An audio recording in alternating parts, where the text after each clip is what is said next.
Buenos días a todas, a todos. Gracias por su presencia en este módulo del Diplomado en Mecanismos de Participación Ciudadana. El día de hoy vamos a hablar del presupuesto participativo. Tenemos ahí la presentación. Siempre tengo problemas, me dicen que la haga grande, pero yo siempre tengo problemas con esta cosa de poner en grandes mis presentaciones porque por alguna razón luego tengo cosas con la conexión y el otro día, no sé si fue con ustedes, pero en otra clase tuve bastantes realidad dificultades cuando la puse en grande. Entonces pido una disculpa, que como saben, son sobre todo indicativas, ¿no? Aquí vamos a tener algunos elementos conceptuales que interesan, pero que en realidad, digamos, no es como esencial ver completa la presentación, y me disculpo porque también yo sé que tiene que ver con mi poca habilidad para estas cosas.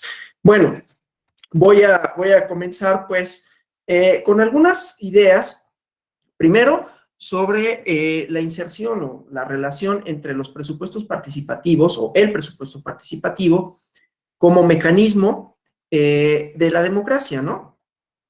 Dentro de, haciendo la relación de lo que vimos en la clase sobre los conceptos de democracia, habíamos visto esta idea de la representación. Las democracias modernas, y con ello entendemos un arreglo institucional particular, ¿no? Una arquitectura jurídica o ingeniería. Sartori dice ingeniería, a mí me gusta decir más arquitectura, pero en realidad es lo mismo, ¿no? Puede utilizar una metáfora, la metáfora que quiera. Un diseño, pues, institucional, un diseño jurídico, que tiene en la representación una de las puntas de lanza, ¿no? La representación entendida como el mandato que se le da, bueno, una especie de mandato que se le da a un cuerpo deliberativo que toma decisiones en torno a la cosa pública, en torno a la comunidad política.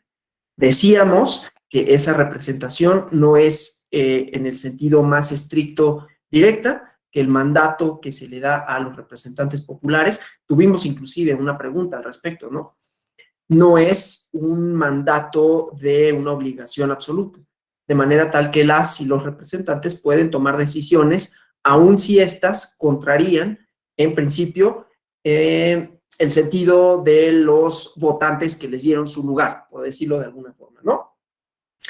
Y que tenía además una serie de características que lo han puesto en crisis, este sistema representativo, ¿no? Hablamos de la brecha entre los bloques de poder y la ciudadanía, pero bueno, la característica central de la representación y de las democracias modernas es esta, ¿no? Arquitectura jurídica, instituciones y un cuerpo deliberativo que toma decisiones en materia de política pública y en materia presupuestal, facultad exclusiva del Congreso, de acuerdo con la Constitución Política Mexicana, y normalmente de los diseños democráticos, ¿eh?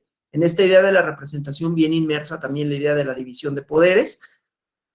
Iba a hacer una crítica, pero me la ahorro.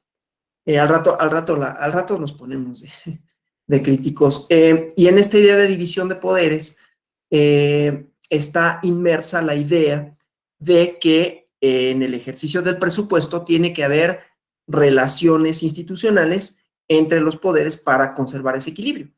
De manera tal que si bien la instrumentación de los presupuestos, del presupuesto, corresponde al Ejecutivo, la propuesta presupuestal corresponde al Ejecutivo, su aprobación, y con ello algunos de los cambios, o muchos de los cambios, o todos los cambios inclusive, proviene del Legislativo. Y también el propio Legislativo fiscaliza el ejercicio presupuestal, ¿no? ¿Conocen ustedes o han escuchado hablar de la Auditoría Superior de la Federación? Bueno, todos esos conceptos los vamos a abordar primero que nada antes de entender la parte del presupuesto participativo, que tiene sus componentes, ¿no? Tiene su trayectoria histórica en las democracias, que es una forma en que se inserta, que obviamente supone que la idea de representación, si bien no se termina, ¿no? No sé si lo dijimos en la clase relativa a los conceptos de democracia o no, pero en buena medida los cuestionamientos que hay a la democracia representativa se van llenando, ¿no?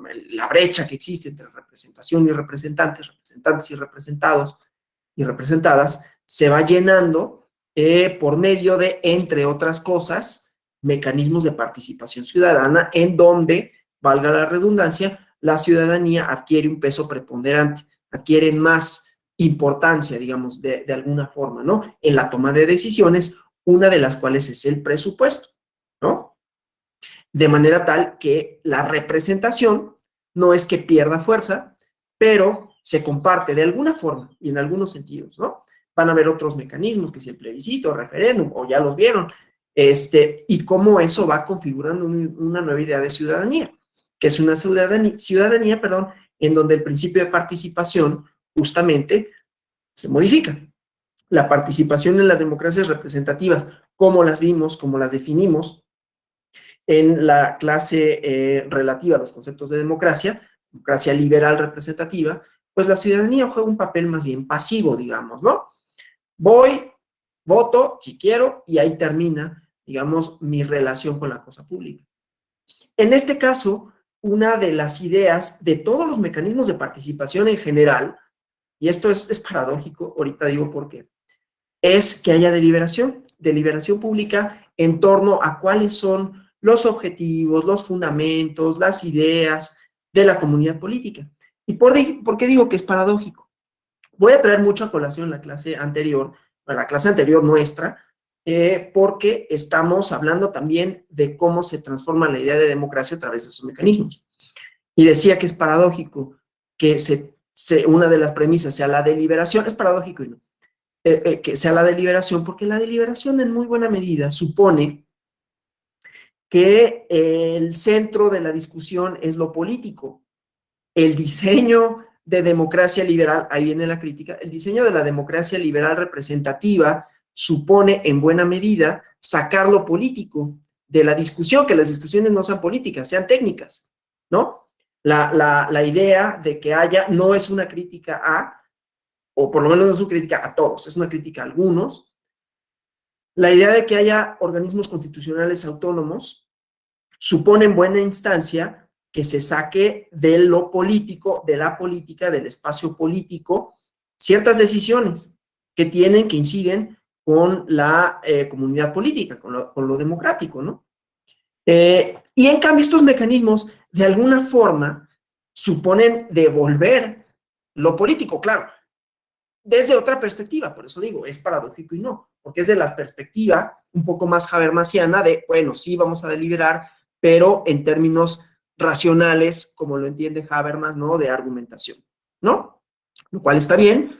Yo creo que no es completamente posible crear una esfera así con esa supuesta pureza y que siempre va a haber otros elementos, digamos, que se entrecrucen, porque va a haber mediaciones entre los grupos sociales y pues aquí ya no voy a decir más porque entonces me voy a regresar a hablar de Maquiavelo y ya hablamos de él, ¿no? Pero entonces, bueno, esta idea pues de participación implica que la ciudadanía se involucre de una manera distinta en la toma de decisiones, ¿no? Que no sea este papel pasivo, que discuta, que delibere. Bueno, ya veremos, porque vamos a tener otra clase, perdón, otra clase que va a ser de, bueno, ya no me acuerdo de qué, pero es algo que tiene que ver con esto. Es algo que tiene que ver con el Congreso, inclusive. Ahorita me acuerdo cuál es la clase, pero es una clase que tiene que ver con Parlamento abierto. Creo que es ese.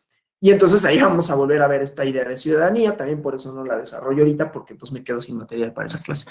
Y entonces ese es un problema a largo plazo. Bueno, entonces decía, hay un involucramiento, ¿no? Hay un papel, digamos, distinto del ciudadano y entonces hay esta idea, pues, de volver a la discusión pública una serie de cuestiones, ¿no? Bueno, y hablando de presupuesto, ya vámonos a poner en términos más técnicos, hablar de el gasto público, las finanzas y su ejecución, ¿no? Y después ahí hablaremos, bueno, en esa parte técnica, presupuestal, todos estos conceptos que vamos a ver, cómo es que se inserta la ciudadanía, de qué forma y cuáles han sido casos, digamos, como exitosos de presupuesto participativo, pero para eso tenemos que entender, pues, qué diablos es el presupuesto, cuáles son sus elementos, me parece, ¿no?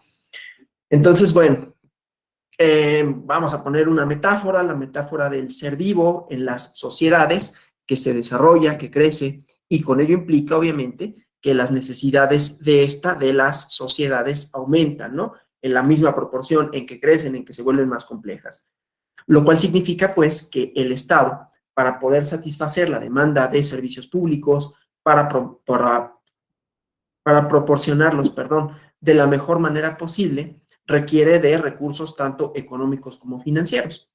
En nuestro país, por desgracia, esa distribución, digamos, no ha sido necesariamente equitativa, ¿no? Entonces, hay también dentro de los diseños estatales, dentro de los diseños democráticos, ciertos elementos que se han sacado de las definiciones de democracia, ¿no? Lo vimos, por eso dije que iba a hacer referencia constante a la sesión anterior con relación a la democracia. El diseño democrático en crisis, la crisis de la representación, también en muy buena medida ha supuesto que se tomen medidas de presupuesto financieras que adelgazan por un lado al Estado, que adelgazan la prestación de servicios públicos y con ello también supone la privatización de otra serie de servicios, ¿no?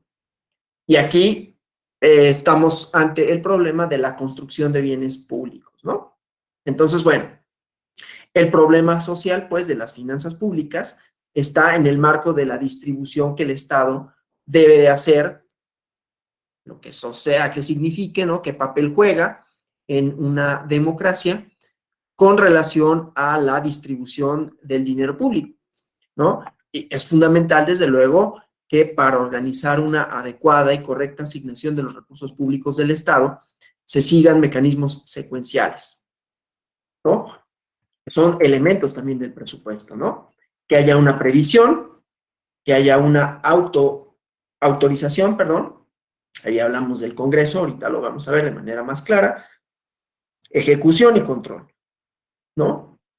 Las finanzas públicas, cuando las analizamos desde las perspectivas jurídicas, administrativas, legales, políticas, económicas, sociales, implica que el destino que se le da a los recursos públicos se tiene que ver reflejado directamente en la situación de la población misma.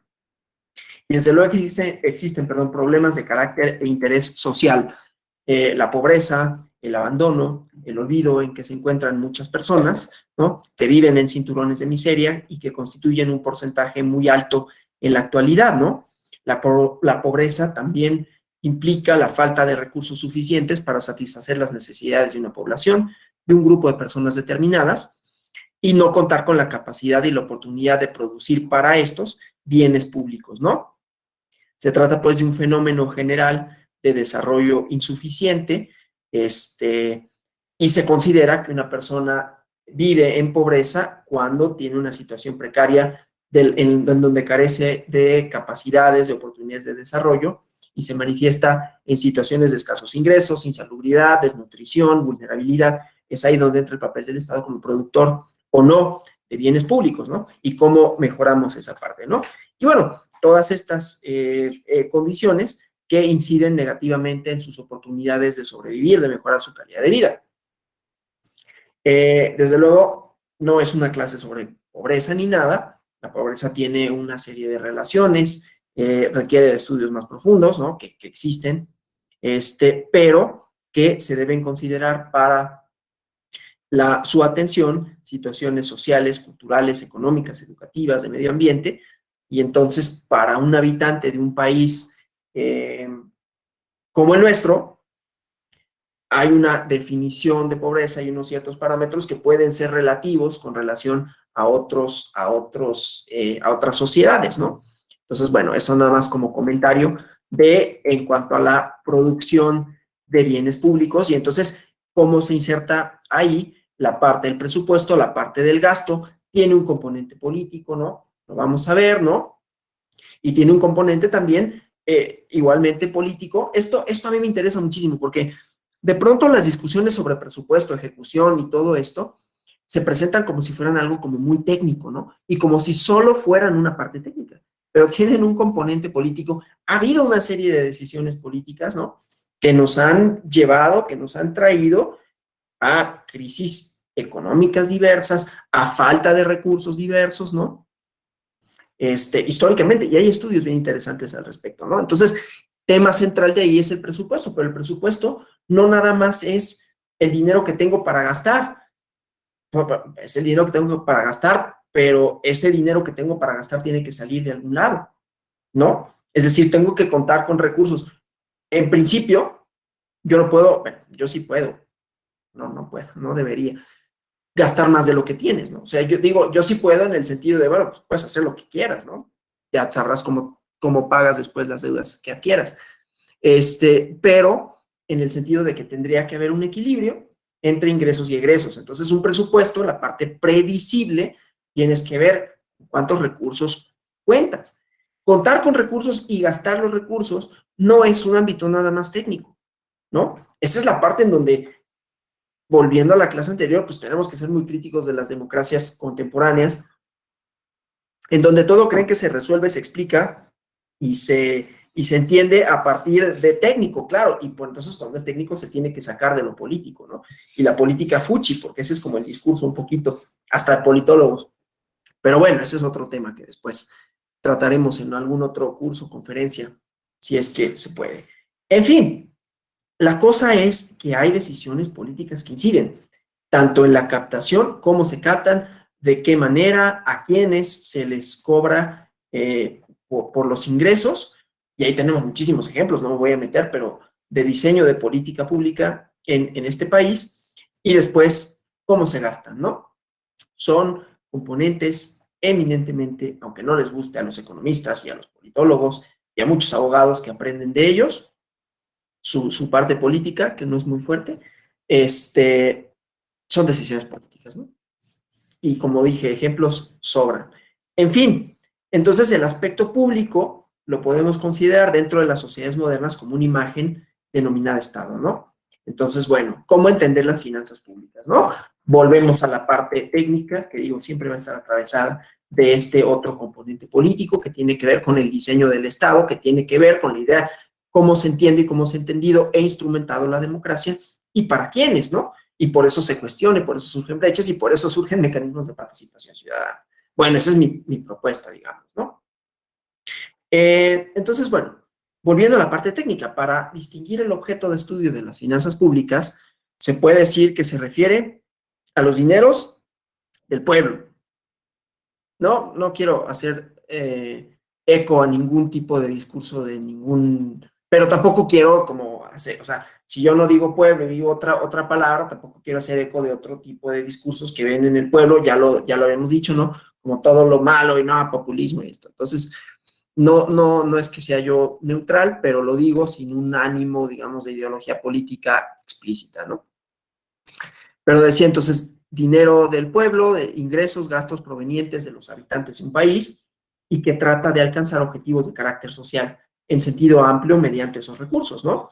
Se caracterizan porque el dinero público no estudia o no se estudia solamente bajo el aspecto estático de un control legal, sino también un control dinámico de las operaciones financieras y un componente político, de dónde proviene y cómo se instrumenta su gasto, ¿no? Es interesante también fiscalizar los movimientos del dinero público para garantizar que ocurran de conformidad con las leyes que establece el propio Estado, ¿no?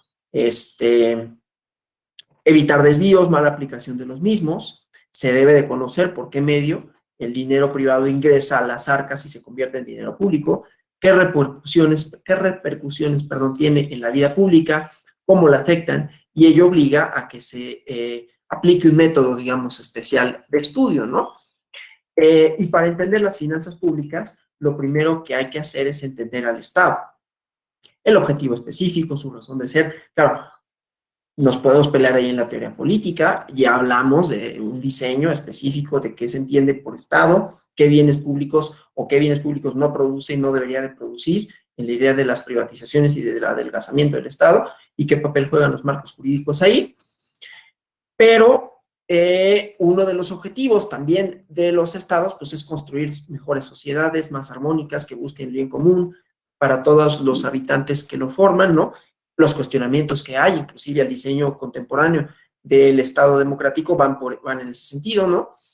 Y que son diseños que impactan en el presupuesto público, en el sentido de dónde se captan recursos. Ya habíamos hablado que minorías del 1% y que el Fondo Monetario Internacional inclusive, ¿no? ha recomendado cobrarles más impuestos, estas ideas de los impuestos progresivos, etc. Pero bueno, de otra manera dicho, es difícil entender si la asignación y distribución de los dineros públicos es correcta o no, si no tenemos entendido el objetivo que va a cumplir, ¿no? ¿Para qué se utiliza el dinero del pueblo? Insisto que cuando digo esto, no hago réplica de ningún tipo de discurso político, aunque tampoco me separo esencialmente para hacer eco del discurso político técnico de los politólogos y economistas, que tampoco me adhiero a él ni me quiero adherir, ¿no? En fin, un problema que podemos ver es la justificación del derecho del Estado para constituirse como propietario de un conjunto de riquezas, cuyo origen fundamental es la aportación que hacemos quienes pertenecemos al Estado, las contribuciones, ¿no? No de forma voluntaria, necesariamente, de manera obligatoria, con este elemento coercitivo. Tengo mis dudas si es necesariamente esa cooperación con el Estado, artículo 31 constitucional, fracción cuarta, si es voluntaria o es obligatoria. Digo, hay una obligación de hacerlo y hay una instancia pública que me puede obligar, ¿no? Que me puede auditar y me puede cobrar y me puede multar, me puede meter a la cárcel, pero no necesariamente el fundamento de las contribuciones es únicamente la coerción. Problema de teoría política, no importa. Simple y sencillamente es que esta aportación es obligatoria, ¿no? No es lo que yo quiera, es una cosa y que tiene su propio otro componente político, etcétera, porque no todo mundo, no en todos los lugares se cobran los mismos impuestos, ni por las mismas razones, ni en la misma cantidad. Pero finalmente el fundamento de las contribuciones es la obligación, ¿no? Es una modalidad de las obligaciones que deriva, por lo tanto, de un imperativo legal, perdón, y que se hace efectiva a través del ejercicio de la facultad económica coactiva.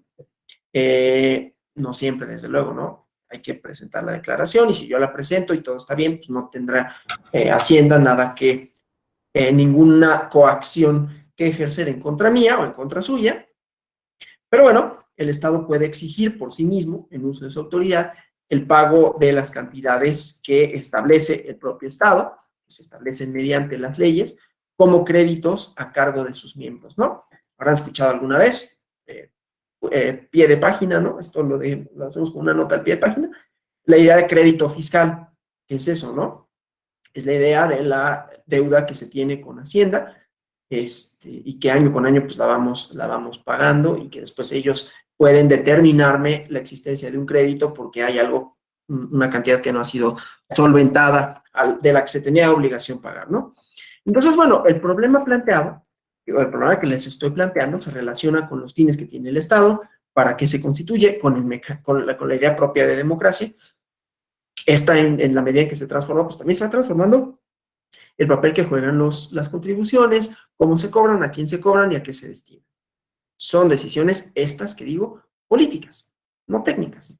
Bueno, lo anterior no significa que el Estado deba considerarse como un ente distinto a los miembros que lo integramos, ¿no? Con fines ajenos a los mismos. En realidad, independientemente de la postura que uno tenga con relación al Estado, tiene a su cargo tareas que cambian, ¿no? Conforme a la época, las tendencias políticas, los avances culturales, use avances, pero las transformaciones culturales, ¿no? No debemos entender esto siempre como un avance, ¿no? Las transformaciones culturales, el crecimiento de la población, la situación económica, y para realizar estas tareas requiere tanto de recursos económicos como financieros. El cambio de las tareas que menciono no se debe entender tampoco como algo pasajero, ¿no? Es permanente, es directamente proporcional a cómo se presentan las situaciones, ¿no? O sea, se aumenta el número de población en un lugar, ello implica que van a demandar servicios públicos, agua potable, hospitales, policía, y entonces para ello el Estado tiene que modificar las tareas que desarrolla porque hay necesidades para ampliar o de crear en su defecto programas relativos a las obras que atienden esa necesidad, ¿no? Un ejemplo entre muchos, podríamos poner otros, pero ese es más o menos neutral, ¿no? Entonces, en general, las finanzas públicas atienden problemas de las ciencias sociales pues tratan aspectos en los que se incluyen situaciones de carácter normativo, en donde aparecen distintas alternativas de solución y por lo tanto formas diferentes de resolver los problemas. Y como digo, con un componente político, no únicamente técnico, ¿no? Entonces, el análisis normativo de las finanzas públicas responde a algunas preguntas, tales como ¿en qué áreas de la actividad económica puede estar implicado el gobierno? La respuesta es de diseño político, ¿no? O sea, la idea técnica de la economía neoclásica imperante es, bueno, el gobierno estará inmerso en la menor cantidad de actividad económica, regulará algunas cosas, pero será sobre todo un garante tanto de la existencia de mercados que va a crear, que va a proteger la protección de la propiedad privada, pero hay otras respuestas. Una democracia social diría, no, es que el Estado tiene que proveer bienes públicos que no pueden estar en manos de privados. Por eso digo que esa es una discusión no técnica, sino política, ¿no? Claro, tiene instrumentos técnicos para realizarse, tiene un diseño técnico, tiene una serie de unidades, una serie de investigaciones que instrumentan el presupuesto, que deciden, pero el problema fundamental es un problema político y nunca hay que rehuir a que sea así, ¿no? Bueno, ya iba a decir otra cosa, pero hasta ahí le dejo, ¿no? Esa es una pregunta, ¿no? Que insisto, no se responde de manera automática, no se responde con una fórmula. Hay quienes quieren resolver con una fórmula, la verdad es que no es cierto, ¿no? Y no es porque yo lo diga, y no es porque ahorita se cuestione, ¿no? Sino porque nunca ha sido así históricamente. Siempre los modelos económicos están atados a una serie de premisas en cuanto a qué son las relaciones sociales, qué es el Estado y cómo deben de procurarse y qué papel debe de jugar el derecho en esas relaciones. Y es contingente, ¿no? Es decir, es cambiante, no es algo que por sí mismo exista. Y por lo tanto, si no es algo que por sí mismo exista, pues se puede dirimir políticamente. Espero que hayan leído, y si no, les vuelvo a hacer el énfasis a que lean Senderos que se bifurcan de Fernando Escalante, ¿no? Porque ahí viene toda esta parte de diseño democrático, de instrumentación de presupuesto, etcétera. Pero bueno, eso por un lado.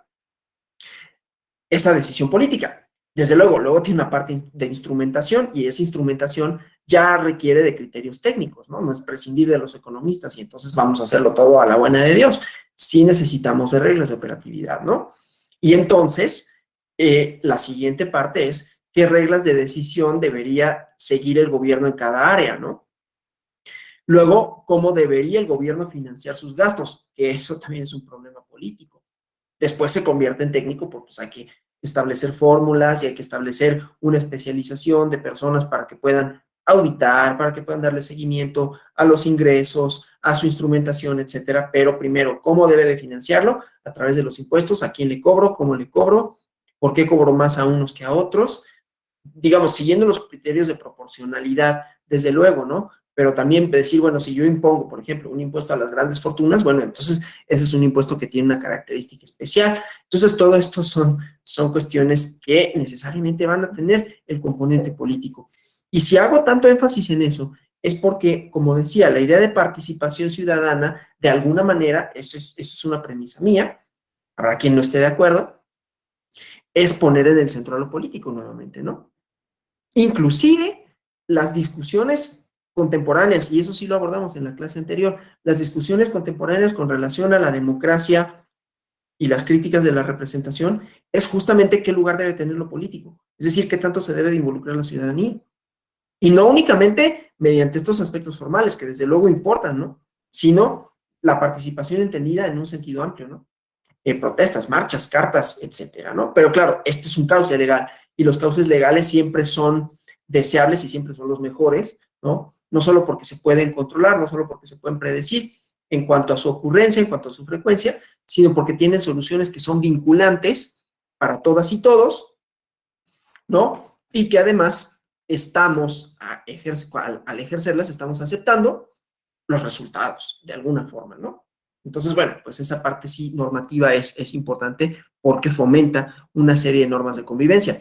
Entonces, bueno, regresando, la intervención del Estado en los problemas sociales resulta de vital importancia porque se pueden considerar situaciones como que las necesidades colectivas aumentan, ¿no? Como consecuencia de un incremento en la cantidad de grupos de personas, la importancia de las necesidades colectivas que igualmente aumenta porque las necesidades se hacen más agudas y por lo tanto demandan más atención. Y se piensa que el Estado debe satisfacer el incremento de necesidades colectivas, ¿no? En este último punto, pues hay un problema de crecimiento poblacional que pudiera no tener límite, ¿no? Y el Estado igualmente tiene la obligación, tiene el derecho de regular ese crecimiento para controlar los recursos que necesita y poder satisfacer las crecientes necesidades, ¿no? El crecimiento de las poblaciones urbanas y la demanda de servicios, ¿no? Que también son de alimentación y entonces tenemos ahí cuestiones agropecuarias. Y bueno, ahí vamos viendo, pues, distribución de recursos ante el principio de escasez, ¿no? O sea, no es prescindir de la economía. Yo hago muchas críticas a la economía neoclásica, no a la economía como disciplina, ¿no? A la idea en cómo se ha entendido y se ha instrumentado en tiempos recientes, ¿no? En fin, pero no quiere decir, bueno, entonces prescindamos de los economistas y prescindamos de todos y entonces tú gobiernas, ¿no? Ya que tú sabes todo. No es así, simplemente es una crítica a un modelo, ¿no? Bueno, entonces, cuando el hombre vive de manera aislada, cuando vive solo, cuando no está en grupos sociales, en comunidades políticas, sus necesidades son individuales, qué descubrimiento tan grande, ¿no? Pero cuando vive colectivamente, estas necesidades trascienden a su esfera, ¿no?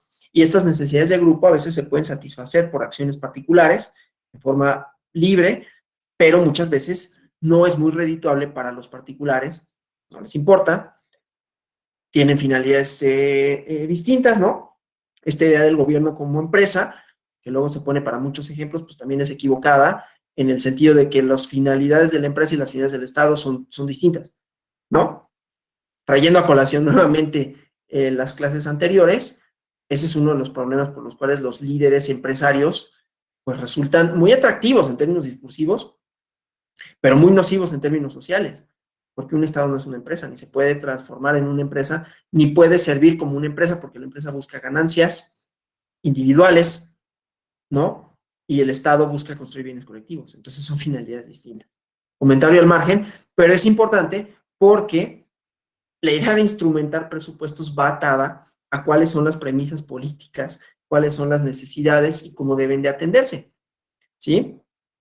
Entonces, bueno, aquí podemos entrar a los conceptos de justicia distributiva, ¿no? Que estableció Rawls, ¿no? En el sentido del principio básico de que, bueno, yo tengo muchas diferencias con esto, pero de que cada quien cumpla con su deber.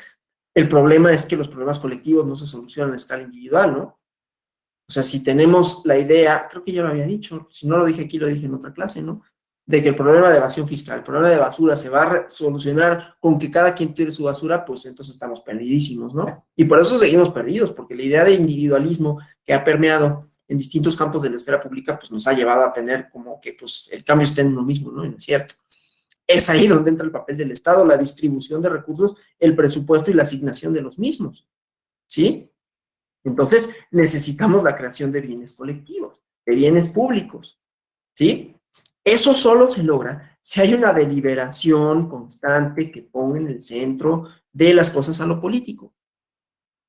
Y claro, eso va a suponer redefinir a lo político, ¿sí?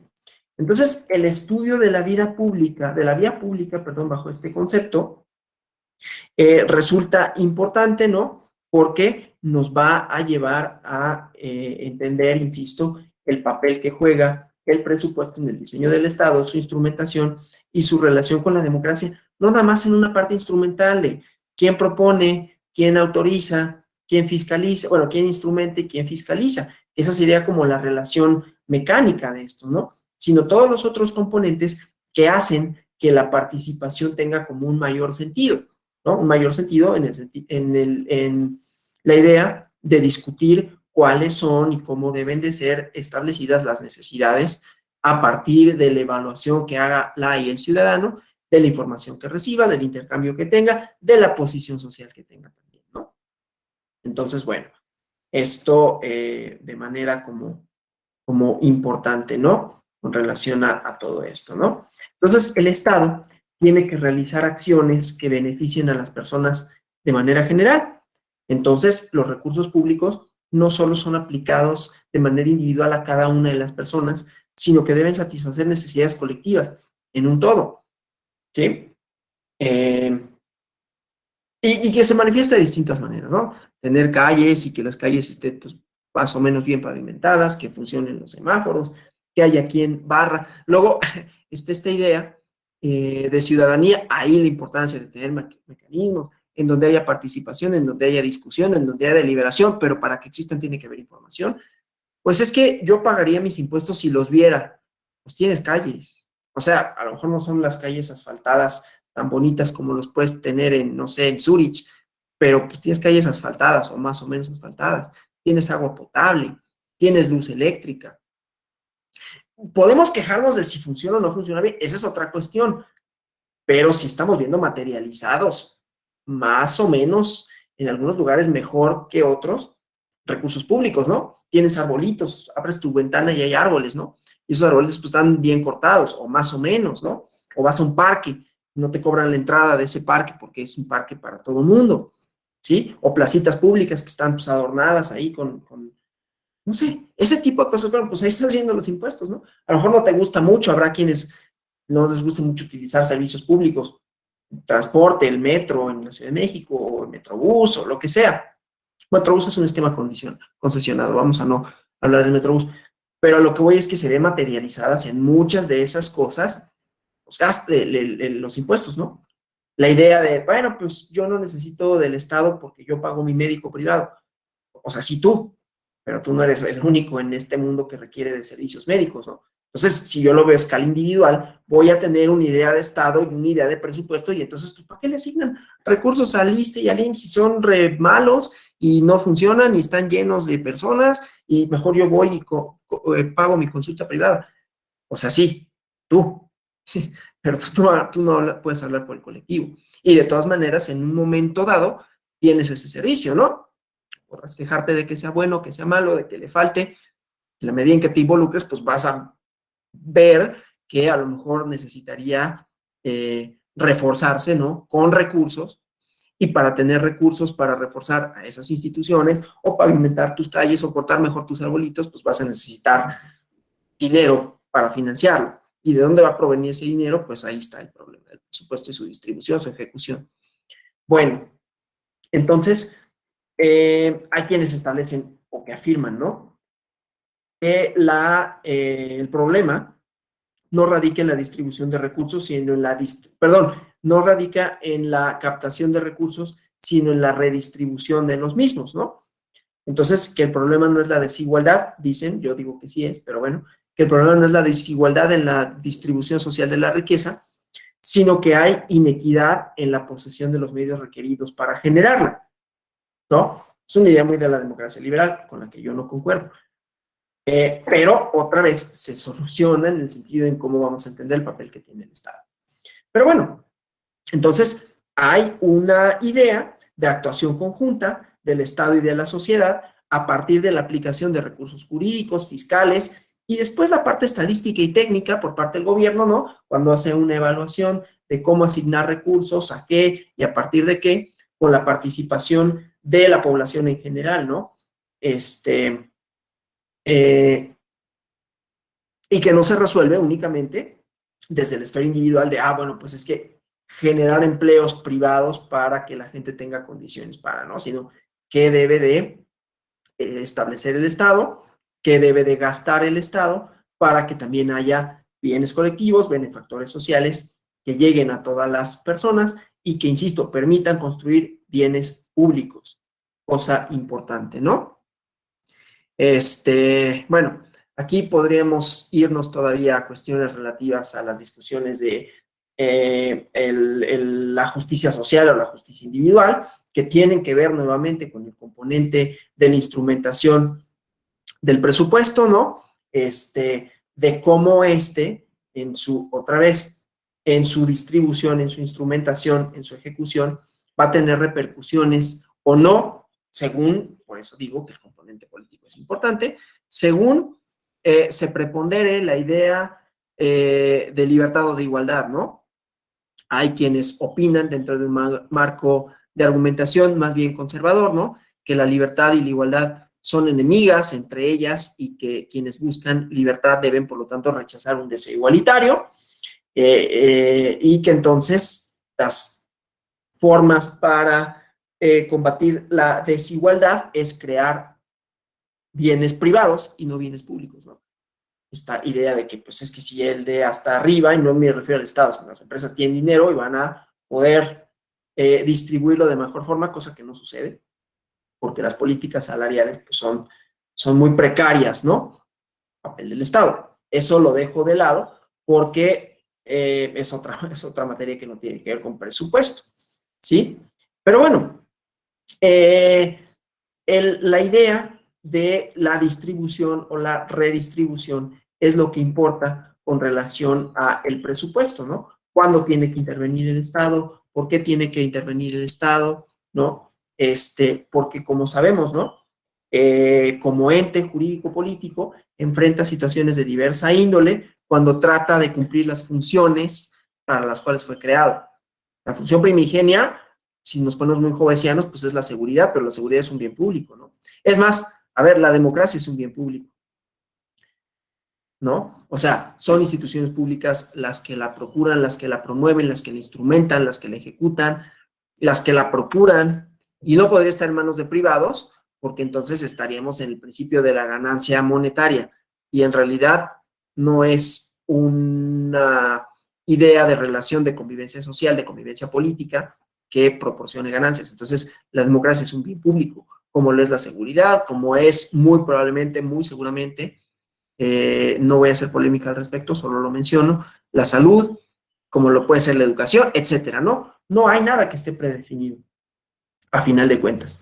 Entonces, ahí volvemos a la idea de qué tanto el Estado en la economía, ¿no? Entonces, las necesidades, las preferencias colectivas, se forman a partir de las y los individuos, lo que quieren, lo que necesitan, y es donde el Estado interviene con el fin de regular estas necesidades o deseos, ¿no? O sea, la función de bienestar social normalmente se concibe en la teoría económica en función a la utilidad, que es el resultado de sumar las utilidades individuales, cosa que es equivocado, ¿no? En el sentido de que la suma de necesidades individuales no son el total de las necesidades colectivas, ¿sí? No hay reglas universales, por lo tanto, para especificar las condiciones sobre los ordenamientos individuales que garanticen la existencia de una función de bienestar social correspondiente, ¿sí? Entonces, volvemos al problema de la igualdad en la distribución de recursos, en donde el presupuesto tiene un peso específico, ¿no? Cuando el Estado requiere de recursos financieros para solventar los gastos, me distrajo un pajarito, pero es que me gusta como los ruiditos que hacen. Perdón que me distraigo con sonidos. Pero hablando de bienes públicos, ¿no? O sea, en la medida tenemos arbolitos así en la calle y pueden llegar pajaritos que hacen ruidos bonitos y no ruidos de coches, ¿no? No tiene nada que ver, pero sí, en el sentido que los parques también son bienes públicos, en donde vamos a espacios para socialización. Pero bueno, no me distraigo. Decía pues, el Estado requiere recursos financieros para solventar gastos que son inherentes a son inherentes a la función pública que debe de desempeñar el Estado. ¿Cuál es esa función pública? Nuevamente es un problema político. La situación se complica entonces, por un lado, por esa idea de que es un problema político, pero también por principios económicos de eficiencia, ¿no? Que se complementan con el problema de la equidad. Y debido a esto, muchos estudios en ciencias administrativas y económicas se preocupan por que se asegure más que nada la eficiencia, dejan a un lado la problemática de la distribución, o sea, el aspecto técnico de decir, no, pues es que es principio de escasez y distribuimos, con otra serie de premisas políticas, porque siempre va a haber individuos que se sientan, se vean lesionados en la asignación de recursos, así como en la cooperación con el tesoro público, ¿no? Lean el libro de senderos que se bifurcan para ya no hacer yo más comentarios políticos, ¿no? La asignación óptima de recursos públicos desde el punto de vista social, la justa distribución de los mismos, es una de las actividades en las que el Estado debe de poner más atención.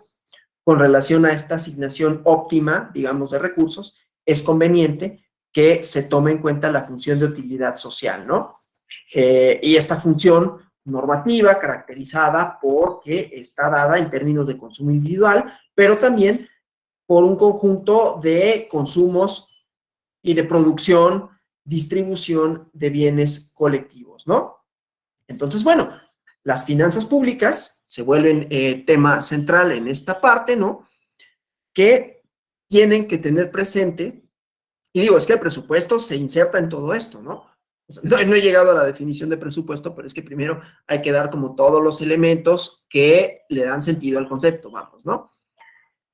Y que son objetivos que son políticos y que tienen que ver con el Estado y que tienen que ver con el derecho y que tienen que ver con la ciudadanía y sus derechos colectivos, individuales, su instrumentación, etcétera, ¿no? Y entonces está el objetivo de la eficiencia, por un lado, que ya había dicho, y el objetivo de la equidad. La eficiencia es cuando elevamos el consumo global de la sociedad a través de una mayor cantidad de bienes y servicios, eleva su bienestar. Claro, aquí vamos a entrar con otros conceptos, porque claro, elevar el consumo global de una cosa también va a suponer, por otro lado, que hay mayor demanda de recursos y con ello también mayores impactos en cuanto hace a esos beneficios, digamos, ¿no? O sea, medio ambiente, ¿sí? Estas ideas de desarrollo sustentable, ¿no? Pero la idea es que sí, aumenta el bienestar, estoy pensando en China, por ejemplo, ¿no? Aumenta el bienestar de la población, pero a costa no solo del clima, a costa de las condiciones medioambientales, ¿no? Entonces también hay equilibrios precarios ahí. Pero bueno, en cuanto hace al puro punto de vista económico, ¿no? Si es verdad que dentro de ciertos límites la sociedad está mejor cuando más tiene, aquí yo no estoy tan de acuerdo. Es parte de mi apunte, ¿no? También también lo es que el mejor o peor reparto de lo que se tiene incide en el bienestar global. En eso sí estoy de acuerdo, ¿no? Una mejora en la distribución eleva las condiciones sociales, aunque no aumente lo distribuido, o sea, los recursos son los mismos, pero se distribuye de otra manera. Esta distribución de bienes y servicios tiene además otros efectos, ¿no? Entre personas, distribución personal, entre regiones o áreas y el tiempo, ¿no? Todas son importantes y todos constituyen el objeto de la equidad, ¿sí? El objeto de eficiencia, en lo personal, no toma en cuenta a toda la población que tiene los medios económicos, culturales y sociales suficientes para poder tener acceso a los bienes y servicios que necesitan. Es decir, el Estado no siempre tiene todos los recursos financieros para proporcionar a la comunidad lo que ésta le demanda, ¿no? Y entonces, para poder combatir a la pobreza, el gobierno pues procura el crecimiento económico, generar empleos y tienen han escuchado, ¿no? Los planes nacionales de desarrollo, ¿no? Entonces, aquí veremos, ¿no? Cuestiones relativas a la intervención del Estado, que normalmente resulta atinada para poder llevar a cabo corrección de fallas en asignaciones presupuestales, ¿no? Así como la regulación de la captación de recursos vía tributaciones, lo cual ayuda a mantener equilibrios intergubernamentales y probablemente también el desarrollo de la comunidad. En materia presupuestal, actualmente es necesaria información completa, detallada, que exponga a la gente el porqué de los incrementos en los gastos, en el gasto público, la ampliación, mejoramiento de los bienes y servicios públicos y la necesidad de una mayor presión fiscal. Todo esto, todos estos elementos también se van conjuntando en las discusiones sobre el presupuesto participativo, ¿no? Porque como lo han visto, todos los mecanismos de participación ciudadana tienen un componente fundamental que es la información. La información que está, no sé si ya vieron Justicia Abierta y las ideas de Estado Abierto, si no, de todas maneras lo vamos a ver, ojalá no lo hayan visto en realidad, porque lo vamos a ver en la idea de Parlamento Abierto, pero que supone información que puede estar en distintos ámbitos, ¿no? En los medios de comunicación, en las redes sociales, en la discusión pública, ¿no? Digamos, en nuestras conversaciones cotidianas, que es un principio de ciudadanía deliberativa, y entonces, en la medida en que eso sea más o menos del dominio público, en la medida en que tengamos mayores, pues sí, mayor información, es que iba a utilizar un sinónimo, ¿no? Pero bueno, mayores elementos para entender las tareas del Estado y que también las ponga a nuestra disposición, ¿no? Porque todos estos mecanismos también implican una nueva relación con el Estado, en el sentido de diálogo, ¿no? En el sentido de intercambio, no en el sentido únicamente de tensiones, decir, ay, el Estado malo que me castiga, sino es el Estado que, entre otras cosas, delibera con la comunidad respecto de la comunidad misma, de sus necesidades, cuáles son, cómo se instrumentan, cómo se definen y cómo se atienden, ¿sí? Y es ahí donde, insisto, se vuelven pues prácticamente imprescindibles los mecanismos de participación ciudadana, ¿no? Ahí, y volvemos a la idea de lo político, etcétera, ¿no? Entonces, decía, en esta relación de deliberación, en el caso presupuestal, pues también se trata, obviamente, de definir objetivos en común, de definir alguna serie de decisiones de instrumentación de política, pero también de, por parte del Estado, por ejemplo, demostrar que argumentativamente, ¿no? Racionalmente, que el aumento de los servicios públicos que provoca la presión fiscal son los que satisfacen en mayor grado las necesidades y exigencias de la ciudadanía. Educación laica y gratuita, servicios de salud, seguridad social, mejores medios de comunicación, a los municipios o a las autoridades municipales, ¿no? Y hablo a nivel municipal porque vamos a ver casos municipales, tanto nacionales como internacionales. A ver, el primer caso de presupuesto participativo fue en un municipio, ¿no? Entonces, por eso es importante, inclusive, hablar a nivel municipal. Y a estos, les beneficiaría mucho considerar el planteamiento que hace las teorías, pues sí, un poco, a mí porque no me gustan, ¿no? Pero de la eficiencia en la prestación de servicios públicos, ¿no? Y entonces, las ideas con relación a la racionalidad de la distribución de recursos. ¿Cómo vamos a definir que una cosa es un problema, digamos, social? ¿Sí? ¿A partir de qué criterios? ¿Con qué elementos contamos para definirlo? ¿Y con qué elementos contamos para hacerle frente? ¿Sí? Y es un problema de distribución de recursos. Si no tenemos, que es otro problema político, pero bueno, si no tenemos los recursos suficientes para atender todas las necesidades, entonces vamos a tener que dejar de atender unas o vamos a medio atender. Ese es un problema, digamos, de racionalidad gubernamental en la instrumentación del gasto público, ¿no? Y que ahí va a haber disputa. Pero ahí también no solo va a haber disputa técnica, sino va a haber disputa política del diseño del Estado mismo, ¿no? Entonces, bueno, eso con relación a el diseño, digamos, de los presupuestos, la importancia que podría tener como mecanismo de participación ciudadana, la información, etcétera, ¿no? Ahora, los servicios públicos y su distribución pues son a través del presupuesto, ¿no? El problema de la distribución de los servicios públicos no radica totalmente en la eficiencia, en la asignación eficiente de los mismos, así como el costo que tienen para el Estado y la forma en que deben conseguir recursos para poder proveerlos. Hay un problema de justicia, de equidad desde la perspectiva, por ejemplo, hay fraccionamientos, colonias exclusivas que tienen todos los servicios públicos necesarios, no voy a poner ningún ejemplo, pero sobran, inclusive con servicios de vigilancia, ¿no? Que algunas veces paga el propio gobierno, estatales y municipales, y hay colonias que no tienen agua potable o electricidad, ¿no? Escuelas que no tienen baños, ¿no? Entonces, el gobierno para ello se ve en la necesidad de determinar presupuestos públicos, tanto de ingresos como de egresos, ¿no? Entendiendo como presupuesto público, cálculo, aplicación y ejecución de un pronóstico expresado en términos monetarios. Hay otras clasificaciones de presupuesto para efectos administrativos, ¿no?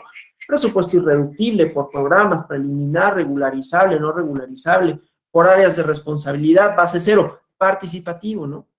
Pero casi siempre todas las actividades en las que participa el gobierno tienen la necesidad de ser incluidas en el gasto público, ¿no? El gasto público, a través del gasto público, el Estado debe destinar recursos financieros para proporcionar servicios y bienes que la gente necesita para poder vivir dentro de una comunidad, ¿no? Salud pública, justicia, seguridad, educación gratuita en todos los niveles, vías de comunicación, transporte público, servicios de agua potable, alcantarillado, carreteras, electricidad, medio ambiente, ya, todo, ¿no? Pero hay servicios, ¿no? Como el transporte público, que son proporcionados a la población a través de concesiones, ¿no? Este es otro tema de derecho administrativo que también es interesante, pero tiene sus propias figuras. Entonces, esto resulta cierto desde el punto de vista que el gobierno otorga recursos financieros para la provisión de servicios a la población. Estos bienes de consumo, no rivales, ¿no? En el sentido de no hay una idea de competencia en el sentido económico empresarial, ¿no? Porque la teoría de los bienes públicos proporciona razones para la función de la asignación de la política presupuestaria. El bien cuyo consumo no es rival son los bienes en donde la participación de A en los beneficios de consumo de una persona no reduce los beneficios que obtienen los demás. Los mismos beneficios están a disposición de todas y todos sin mutua interferencia, ¿sí? A diferencia de lo que sucede en la competencia. En la competencia, pues si yo gano, pues el otro pierde. Eso es una tontería decirlo, pero así pasa, ¿no?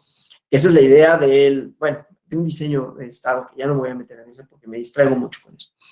Entonces, la prohibición de estos bienes o servicios a través del mercado no puede funcionar. Dije que no iba a hacerlo, pero es irresistible, porque se requiere una comunidad social que manifieste sus necesidades y preferencias mediante un proceso político. Y bueno, desde luego, esto les obliga necesariamente a contribuir, ¿no? Entonces, se considera pues que el presupuesto es la herramienta más poderosa que el Estado posee para influir en toda la economía de un país. En él, el gobierno, todos te estoy hablando del gobierno, ¿no? O sea, el gobierno que tiene una herramienta para el funcionamiento del Estado. El gobierno fija las políticas objetivas y metas, ¿no? Programas, subprogramas, actividades, la jerarquía que tiene cada uno de estos en el sector gubernamental. Es muy importante que exista un perfecto... Ya sé que no he avanzado en la presentación, ¿eh? No creo que se me olvidó y que estoy hablando. Vamos a llegar a eso, pero todavía no. Por eso dije que era indicativa sobre todo.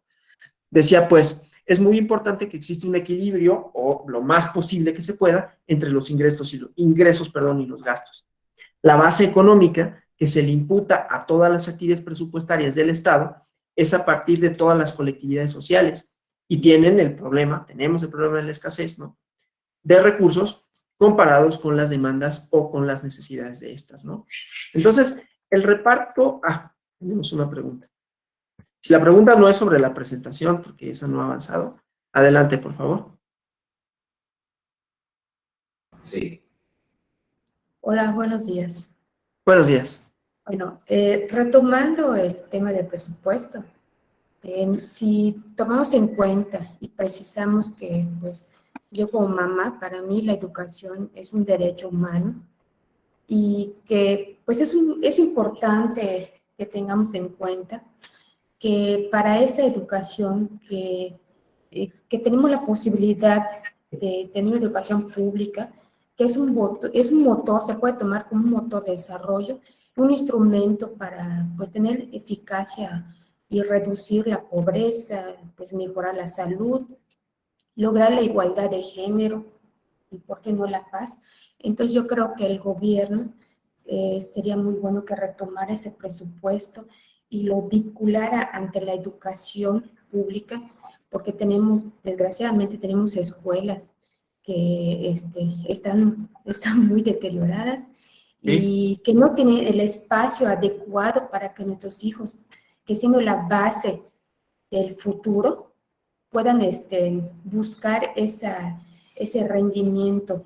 Y con ese factor, si canalizamos ese presupuesto, ese factor sería muy importante para garantizar la igualdad de oportunidades, desde mi punto de vista. Sí, claro, es que el debate justamente es ese, ¿no? Y eso es lo que vamos a ver en los mecanismos de presupuesto participativo, vamos a ver cómo puede incidir, de qué manera, ¿no? Sobre qué ámbitos, ¿no? Y desde luego eso tiene una serie de premisas, insisto, que son una serie de premisas políticas, ¿no? ¿En qué sentido? La asignación presupuestal, la idea, por ejemplo, que usted expone con relación a un bien público como es la educación, pues ha estado en controversia en otros ámbitos en donde se piensa que la educación pública es algo que no es necesariamente conveniente, ¿no? No soy yo, desde luego, el que lo piensa, pero habrá muchas personas que defienden esa idea. Pero sí, de acuerdo con usted, ¿no? Entonces, sí, bueno. Pero comentaba esto porque uno como madre, pues se preocupa por la educación de nuestros hijos, ¿no? Que es el futuro. Y con ello podríamos garantizar una mejor educación teniendo un presupuesto que esté vinculado al mejoramiento de las instalaciones. Y esto es con la finalidad de tener una educación básica, pero buena, tomando en cuenta que ellos son el futuro de México, ¿no? Gracias. Sí, no, gracias por el comentario. hagan eso, porfa, ¿no? O sea, cuando tengan algún comentario o alguna duda, porque yo me sigo, abran el micrófono o pidan la palabra por el chat, ¿no? Si hay alguna duda, si hay algún comentario. Muchísimas gracias por la participación. Entonces decía, el problema de escasez, ¿no? Comparados con la demanda, comparados con las necesidades, si hay un componente económico en todo esto, ¿no? El reparto que el Estado hace de los recursos financieros que provienen de las tributaciones que realiza la colectividad, que realizamos, lo podemos enlazar de forma directa con la necesidad que se tiene de proporcionar ayuda a quienes más lo necesitan económicamente hablando, ¿no? De esta forma, el gobierno tiene la necesidad imperiosa de establecer medidas que lleven una redistribución amplia, equitativa de los recursos públicos con los que cuentan. Este reparto lo lleva a cabo el Estado mediante la asignación de diversas partidas presupuestales, ya vamos, ¿no? Han escuchado esto, ¿no? Partidas presupuestales entre las distintas funciones que tienen encomendadas, ¿no? Cada una de estas partidas nos muestra la importancia que tienen para el gobierno las demandas de la sociedad. El grado de desarrollo de una sociedad influye decisivamente, sobre la importancia relativa de cada una de las partidas presupuestales. El tipo de régimen político también es decisivo para la determinación del presupuesto público, ¿no? Esto es más palpable en sociedades altamente desarrolladas, ¿no?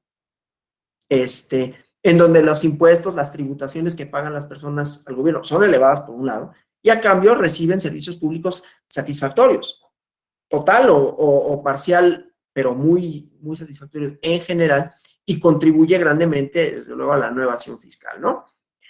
Respecto del tipo de régimen político, pues también esto influye decisivamente en la determinación de los presupuestos. Si un partido político ostenta el poder en algún municipio, algún estado, y el mismo gobierno, o en el gobierno federal, perdón, los opositores, ¿no? Tienen problemas, ahí hay disputas políticas de carácter partidista para autorizar dicho presupuesto, vemos los problemas de las mayorías, ¿no? Que bueno, finalmente pues son un resultado de las decisiones democráticas de la comunidad política, ¿no?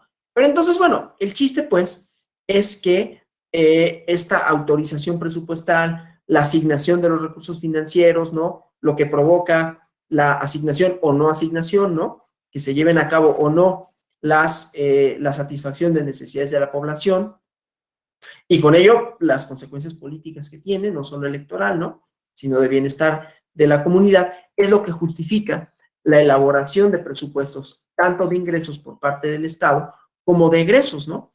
De dónde vienen los dineros de la colectividad, a dónde van a parar, tratando siempre de que haya un equilibrio entre estos, ¿no? De ingresos y egresos, además de que se llegue a lograr una mayor eficiencia en la operación y en lo tecnológico, y que ello consiga una mayor satisfacción de las necesidades colectivas, ¿no? Entonces, déjenme ver si, no, todavía vamos en esta flecha no tendría que estar, déjenme aquí, ahí se me fue uno.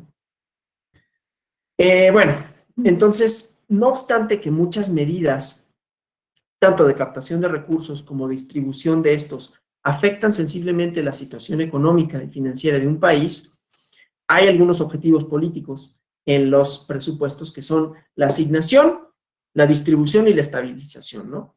En la medida en que estos objetivos sean distintos, puede ser que cualquier medida de ingreso o gasto afecte más de un objetivo, ¿no? El problema consiste, pues, en diseñar la política presupuestaria de forma que la persecución de un objetivo no obstaculice la consecución de otro, una especie de equilibrio, ¿no? Es más sencillo si analizamos quizás los objetivos, ¿no? O sea, el objetivo político de asignación de bienes públicos tiene que ser realizado forzosamente por parte del Estado. No lo puede realizar un sistema de mercado, en donde los bienes están sujetos a la oferta y la demanda, porque los beneficiarios que proporcionan los bienes sociales son para todos los integrantes de la comunidad política, de la colectividad pública, ¿no? Si los beneficiarios están a disposición de todo público, quienes utilizan los servicios no están dispuestos voluntariamente a pagar por ellos, y entonces si los pagos no son voluntarios, la intervención del Estado para que se lleve a cabo pues es indispensable. Eso por un lado, ¿no? Y por otro lado está la idea de la construcción de bienes públicos, ¿no? Y su definición, que beneficien a todo mundo y no solo a las personas que puedan pagar por ellos. Por ahí creo que les mencioné, retomando otra vez la idea anterior del diseño democrático, ¿no? No sé si lo mencioné o no, pero que tiene que ver con una idea de economía, por eso otra vez lean Senderos que se bifurcan, este principio económico de acumulación y de acaparación y que tiene efectos en la distribución de recursos desigual, que sostiene, y casi estoy haciendo una cita textual, dice, el pan es para quien pueda pagarlo, no para quien tiene hambre, ¿no? Lo cual es lamentable, pero son unos de los principios económicos que han supuesto el desarrollo, instrumentación y ejecución de presupuestos públicos, también en este país. Ahí lo dejo, si no me meto en problemas. Por otra parte, pues, es cómo el gobierno debe determinar la cantidad de bienes y servicios que debe proporcionar a la población, qué clase, qué cantidad de bienes y servicios sociales deberían proporcionarse, y lo más delicado de este asunto, perdón, hoy traigo algo con mi comunicación con mi boca y hablo, me equivoco. ¿Cuándo debería cobrarse por parte del Estado respecto de los bienes y servicios otorgados, no? Por lo regular, la mayoría de las personas, pues, quiere que se otorguen servicios públicos suficientes que satisfagan las necesidades, que sean de calidad para no ser objeto de reclamación, ¿no? Claro, la cantidad que el gobierno fija como contribución al otorgamiento de los servicios públicos no es representativa con respecto al costo que ellos tienen, ¿no? Se presentan situaciones todavía más graves, ¿no? Cuando se exigen que las necesidades se satisfagan a cambio de nada o de poco.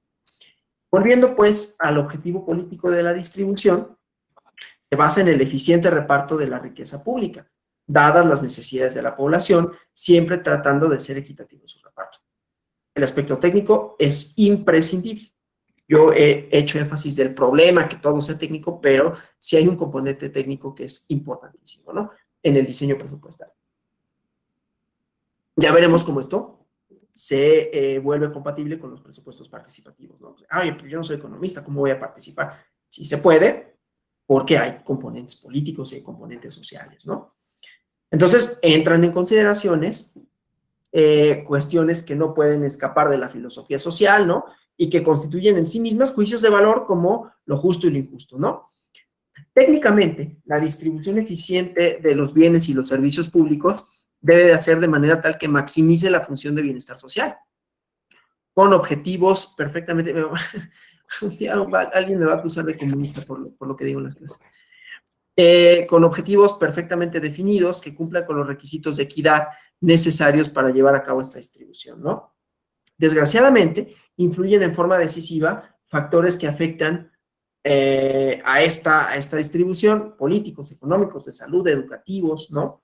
Por mencionar algunos. No se deben de perder de vista las dos definiciones de eficiencia que utiliza la economía, ¿no? Que dice que no se puede producir más de un bien sin que se obtenga menos de otro, ¿no? Y que la idea de la optimidad de Pareto la habrán escuchado porque se utiliza mucho para la teoría política de la utilidad racional, que dice que no se puede una persona mejorar su situación si no se empeora la situación de otra. El equilibrio de Pareto es justamente tratar de equilibrar esas dos. Entonces, la relación que existe entre la economía del bienestar y la teoría económica moderna es muy débil, porque se considera que en la economía política clásica no están marcados los límites entre el análisis de la economía del bienestar y algunos tipos de investigaciones económicas. Entonces, aumenta la duda en la aplicación de la ética en la economía, Paulemón, si se considera que no, pues es que es totalmente científico. Lean Senderos que se difunden. Si es totalmente científico, técnico, pues lo ético es prescindible, ¿no? La economía del bienestar entonces pasa a ser cada día más incierta, se le enmarca en un ámbito de estrechez y peor aún, se le separa por completo de la economía, ¿no? La economía del bienestar, dice Amartya Sen, ha sido el equivalente económico del agujero negro, ¿no? Las cosas entran, pero no pueden salir de ahí. Este reductismo al que se ha llevado a la economía del bienestar determinó que el último criterio de valoración era la optimidad de Pareto, ¿no? Y la base de elección económica era el egoísta, lo que redujo, volvemos al diseño de Estado, ¿no? Redujo totalmente la posibilidad de hacer o de decir algo interesante, ¿no? No solo algo interesante que tuviera sentido, sino que se materializara en beneficios colectivos, ¿no? Entonces, bueno, el gasto público, pues, es una herramienta del Estado. Las decisiones acerca del destino de los recursos financieros públicos le van dando una estructura definida poco a poco a una nación, así como sus aspectos culturales, situaciones políticas, que inducen tanto directa como indirectamente a la determinación de los objetivos económicos y sociales del Estado. Entonces, la presupuestación pública no es tan sencilla como vemos, ¿no? Constituye formas de manifestar los arreglos políticos e institucionales del país. Lo que el gobierno decide hacer respecto al gasto público, aquí digo gobierno, y vamos a ver, y entonces cómo se inserta la participación ciudadana en este sentido, y cómo eso enmarca una nueva relación que es, otra vez, por si hiciera falta, lo repito, ¿no? Y esto lo voy a volver a decir cuando hablemos del Parlamento abierto, una nueva relación entre ciudadanía y Estado, ¿no? En donde hay un diálogo, ¿no? Diálogo entre ciudadanía, pero diálogo también entre los órganos del Estado y la ciudadanía, inclusive en su instrumentación del gasto público, ¿no? Porque decía, lo que se decide hacer, lo que el gobierno decide hacer en materia de gasto público, repercute sensiblemente en muchos sectores de la sociedad, porque muchos entes económicos están en función de los planes que el Estado tenga respecto al mismo, ¿no? O sea, se pueden presentar diversas situaciones en donde el ámbito económico nacional, debido a que el gasto público se puede convertir en un instrumento de control para influir, en el mejor de los sentidos, ¿no? En el consumo, la demanda, la inversión y las fuentes de trabajo, ¿no? Es lo que hace el Banco de México cuando pone a la venta dólares o cuando sube las tasas de intereses, está tratando de influir justamente, aunque sea de manera externa, tiene sus repercusiones internas también, pero en estos factores, ¿no? Sí, tenemos una pregunta por ahí o comentario o algo.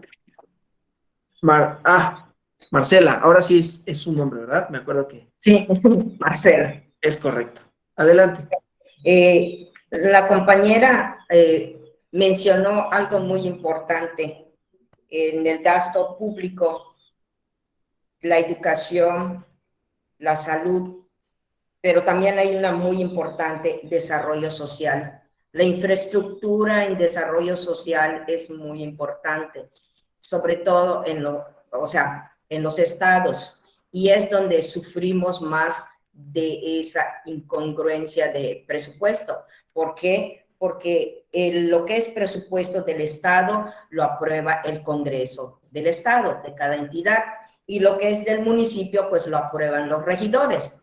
También allá hay un gran problema porque empieza el estire y encoge entre diferentes autoridades en turno de diferentes partidos políticos. Entonces, al final de cuentas, quien sale ganando, pues son el gobierno en turno o los partidos en turno, porque siempre nosotros los ciudadanos salimos perdiendo, sobre todo en obras y en infraestructura social. ¿Por qué la infraestructura social en desarrollo social? Pues no genera ganancia, no genera diezmo, como yo le digo, perdón, por la palabra, no genera diezmo. ¿Por qué? Porque va directo al beneficio de la ciudadanía.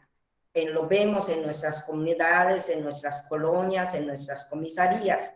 Entonces, es allá que se ve la desigualdad en el recurso. Y esa es una. La otra, bueno, cuando se tiene que cobrar impuestos al ciudadano a nivel federal, pues lo ve la federación, a nivel estatal lo ve el estatal. Y cuando se tiene que cobrarle al ciudadano en el municipio, por ejemplo, un ejemplo en Yucatán, el pago del impuesto predial. Entonces, eso es algo un poco complicado, ¿sí? A lo mejor al año yo mujer trabajadora con un salario mínimo, pues no es nada pagar para un gobierno 1,000 pesos, pero a lo mejor esos 1,000 pesos si los distribuyo todos los días y tengo que hacer otros pagos en educación, en alimentación, en salud, y aparte en eso. Entonces sí hay una disminución de mi gasto, de mi sueldo, de mi presupuesto económico, de trabajo. Entonces allá no me queda claro cómo lo podría manejar yo ciudadana, ¿no? ¿Cómo puedo hacer esa o intervenir en esa exigencia? A lo mejor la única inconforme soy yo y los demás, pues, está muy bien, pero allá donde entro yo minoría para poder o cómo hacerle para inconformarme con esa situación que se da.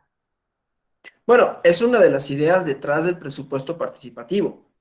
No nos vamos a salvar de contribuir al gasto público, eso es, y no solo en términos de obligación, digamos, jurídica en sentido estricto, ¿no? De que el Estado nos puede obligar, sino que, bueno, vivimos en una comunidad política y como tal tenemos que contribuir a que ésta permanezca.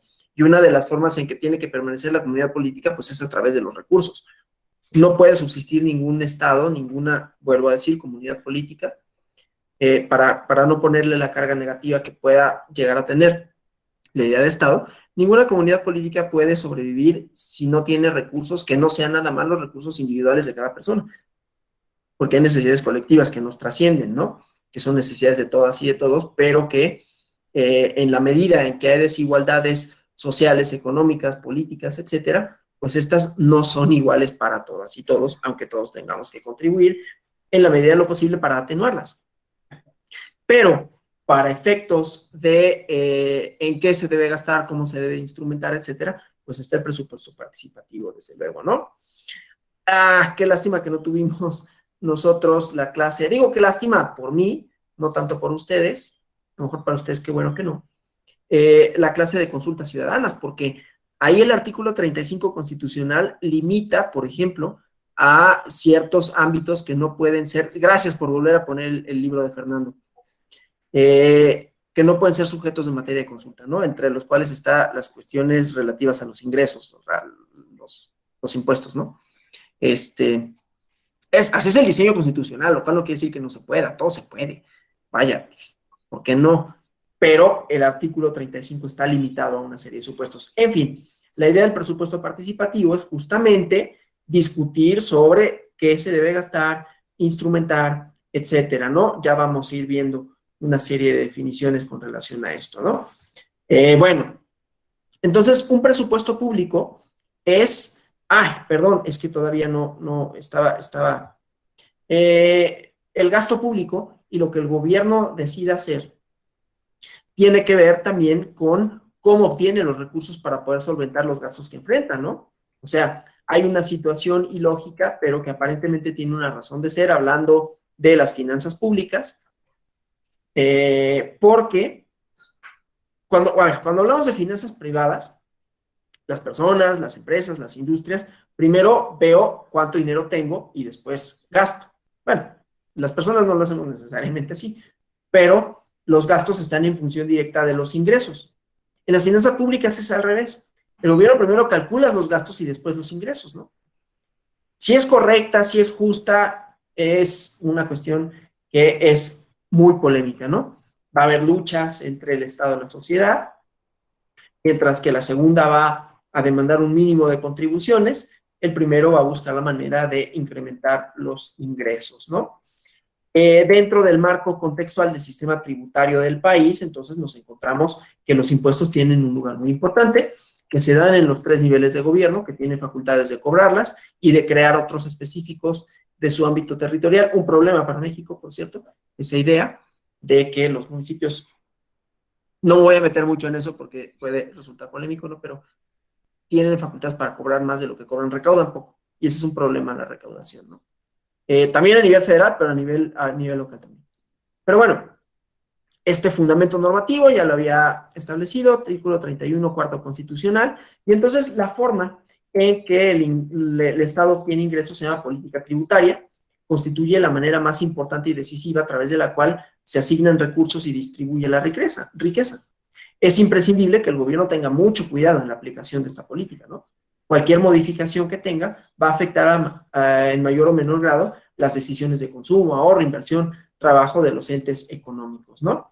Entonces, la actitud que tiene la población ante el Estado antes y después de pagar impuestos es distinta, se modifica su nivel de ingresos. Ahorita, ay, qué buena onda, ¿no? En abril nunca va a haber un acuerdo total entre el gobierno y los contribuyentes, y entonces la política impositiva del gobierno federal es evidencia de la madurez o no política económica de una sociedad, ¿no? Desde la perspectiva de la mentalidad que tienen distintos actores sociales, públicos y privados, hay un cierto desconocimiento, no me gusta decirlo eso, ¿no?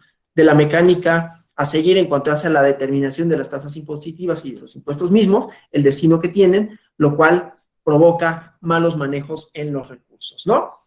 Bueno, ya vamos a llegar a la definición ahora sí de presupuesto, sus elementos, ¿no? Entonces, hasta aquí, no sé si vayamos bien, si hay alguna duda, alguna pregunta. Y si no es así, entonces vamos a hablar de presupuesto público, ¿no? Déjenme tomar agua. Gracias. Un presupuesto público es, como vemos aquí en la diapositiva, una estimación financiera anticipada, generalmente anual, de los egresos e ingresos del sector público federal, estatal o municipal, que son necesarios para cumplir las metas de los programas que se establecen. Hablamos de planeación, ¿no? En el sentido de las partidas presupuestales, de los gastos que se asignan a las cosas, y que además es un instrumento operativo básico que expresa decisiones. Esta es una definición del Banco de México, como viene en la diapositiva, decisiones en materia de política económica y de planeación. Este proceso de planificación de la presupuestación, del presupuesto, es una herramienta fundamental, ¿no? Para que el gobierno formule, discuta, apruebe, ejecute, y aquí vamos a ver, formule, ejecute, discute, ahí hay una parte, ¿no? En donde vamos a entender, en donde se inserta el presupuesto participativo, apruebe, controle y evalúe todas esas cosas, ¿no? Hay una formulación, una discusión, en donde hay política de por medio, ¿no? Una aprobación y luego la ejecución, y ya el control y la evaluación ya no son componentes tanto políticos como sí lo son técnicos, ¿no? Insisto, la parte técnica no es prescindible, es imprescindible, ¿no? De pronto, la cosa es que tampoco todo es solamente técnico. En fin, este proceso de planificación presupuestaria es una herramienta fundamental, pues, para la discusión, aprobación, ejecución, control, evaluación de la estructura de clasificación del gasto público, ¿no? Es un plan de acción, pues, el presupuesto, que refleja una parte fundamental de la política económica y se establece para periodos determinados, normalmente para un año. Muestra las prioridades, los objetivos del gobierno a través de montos destinados a sus ingresos y gastos, y por parte de los ingresos muestra cómo el gobierno recauda los recursos de la sociedad y cómo los distribuye. En ambos ejercicios, la recaudación y la distribución, el gobierno revela sus prioridades de política pública. Ahora sí vamos a avanzar ¿cómo se llama? En la presentación, ¿no? Entonces, bueno, eso por una parte. Ya hablamos de la idea de la utilidad de los impuestos. Dijimos, bueno, el presupuesto funge como una herramienta pública que el gobierno utiliza y busca la coordinación estratégica, ¿no? Capaz de administrar los recursos públicos con una visión global, con un enfoque a largo plazo. Y un esquema de presupuestación supone la capacidad para explicitar, discutir otra vez y acordar las prioridades del gobierno. Aquí, otra vez, esta parte de discusiones, donde entran en buena medida los instrumentos de participación ciudadana, ¿no? Porque significan, por lo tanto, que en la parte de discusión, además de tener información, van a entrar en contacto directo con los órganos del Estado. Que el Estado, por un lado, el gobierno, va a... ahorita vamos a ver definición, bueno, no sé si ahorita, pero en el curso del módulo, la definición, los elementos de presupuesto participativo, ¿no? Y cómo es que la ciudadanía, pues, interactúa con el gobierno, pero supone eso, supone que esa parte de instrumentación política, de decisión, en donde se define, como decía, ¿no? El objetivo del Estado, sus componentes, etcétera, va a ser también una parte que discuta con y entre la ciudadanía, ¿sí?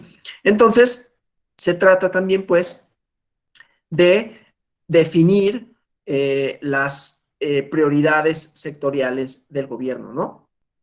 El adecuar medios escasos a necesidades colectivas, ¿no? Racionalizar la asignación de recursos, que es la función principal de la administración pública, ¿no? Para poder hacer frente a la creciente demanda de servicios públicos, entonces el presupuesto se convierte en una herramienta de gestión que nos sirve para evaluar los objetivos previstos, para comprobar la ejecución, la eficacia, la eficiencia y economía alcanzadas, ¿no? Entonces, como consecuencia de la incertidumbre, de los mercados internos y externos en que se desarrolla la planificación, el presupuesto se debe convertir en un instrumento estratégico que permita al Poder Ejecutivo adecuarse al entorno que se presenta. Cuando inicia el periodo presupuestal, el presupuesto es un plan, un estándar, ¿no? Al final del periodo sirve como un instrumento de control para ayudar a los administradores, administradoras públicas a medir su desempeño frente al plan, de tal manera que el desempeño a futuro se pueda mejorar, ¿no? Y entonces, aquí, como vemos, hay algunas funciones de los presupuestos, ¿no? Que es equivalente a un plan de trabajo de la administración pública, en donde hay una definición de los objetivos de largo plazo. Hay una estructura organizativa realista, ¿no? Con responsabilidades claramente definidas. Es un sistema de contabilidad de información. Procura revisiones regulares de la ejecución presupuestaria.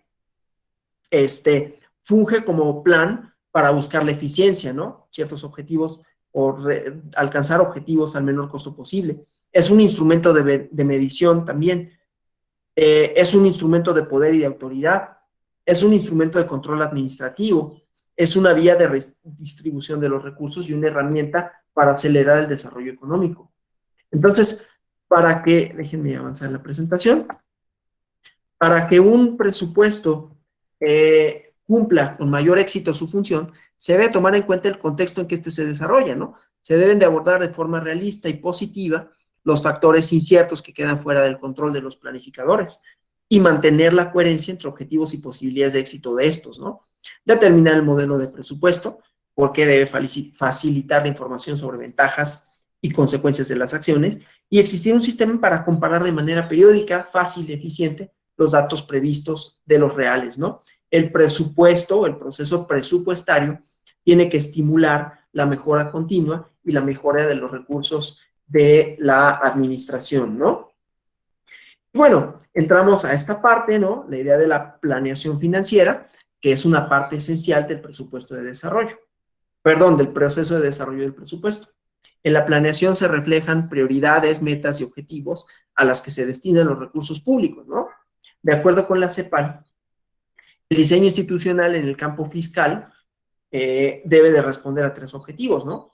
El primero es la necesidad ineludible de que los niveles de ingresos y gastos sean conducentes al equilibrio macroeconómico y al crecimiento. El segundo es la capacidad de garantizar que el uso de recursos públicos se corresponda con los planes y prioridades de gobierno que surgen del proceso democrático. Y el tercer objetivo demanda el uso eficiente de los recursos públicos. Claro, para lograrlos se necesita planificación de presupuesto, que engloba metas, normas, medidas de actuación, planes de acción, indicadores y entes responsables, ¿no? Para conseguir los objetivos.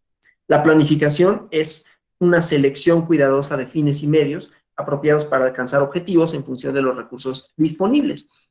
Y los elementos, ¿no?, que se toman en cuenta en un proceso de planificación es, pues, el objetivo general, las metas nacionales, las estrategias transversales, objetivos a mediano plazo, ¿no? El chiste, pues, es que durante el proceso de planificación de distribución de los recursos públicos es común que se presenten problemas y obstáculos, ¿no?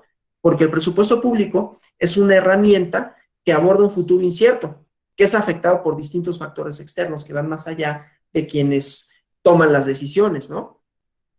Y entonces hay como distintos escenarios que se deben de prever en general, ¿no? De planificación. El que nos interesa, sobre todo, es la planificación presupuestaria, la planificación estándar, ¿no? En donde, como vemos en la diapositiva, tenemos un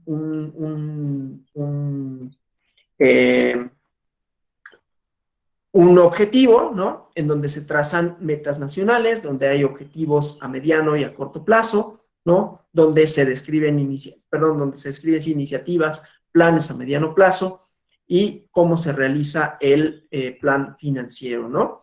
Igualmente, la idea de los presupuestos, como lo vamos a discutir, es a corto plazo, porque decíamos, tiene este carácter periódico, los presupuestos, hablando del presupuesto del Estado, el presupuesto público, este elemento temporal de que son anuales, o las planificaciones son anuales en general. Luego está la operación de los presupuestos, ¿no? La planificación que se hace en plazos menores a un año, y planes detallados igualmente a corto plazo, ¿no?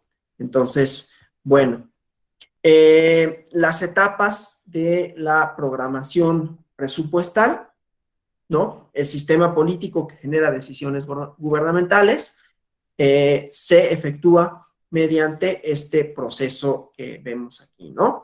Hay primero una formulación presupuestal, que requiere el empleo de técnicas adecuadas de programación presupuestal. Voy a programar mis gastos.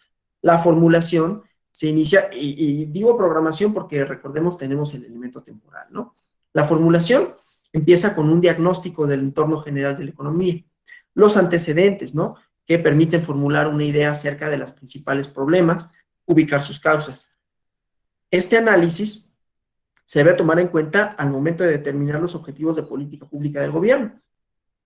En la formulación del presupuesto se pretende que se establezcan metas concretas de acción a fin de posibilitar el cumplimiento de los propósitos establecidos, y luego se calcula el volumen de recursos que son necesarios para alcanzar las metas fijadas, ¿no? Luego está la parte de discusión y aprobación, ahí es donde vamos a entender la inserción de la ciudadanía en este aspecto, ¿no? Pero todo presupuesto público supone coordinar al gobierno con la anuencia de la opinión pública, el interés de diversos sectores sociales comprometidos, y una vez que se formula el presupuesto, inicia una discusión que tenga por objeto resguardar las conveniencias de los principales sectores, ¿no? La provisión de bienes públicos y derechos sociales. Luego está la parte de ejecución. Una vez aprobado el presupuesto, es responsabilidad de los organismos ejecutivos llevarlo a cabo, ¿no? La administración pública es la responsable de tomar las medidas necesarias para cumplir las metas del Plan Nacional de Desarrollo. Las organizaciones deberán estar estructuradas de manera conveniente, ¿no? Que haya división de trabajo racional, que haya metas definidas de autoridad de asesoría, tener precisadas las funciones del personal, realizar la descripción de los puestos, sistematizar los procedimientos y métodos. Toda esta parte técnica que digo es imprescindible, ¿no?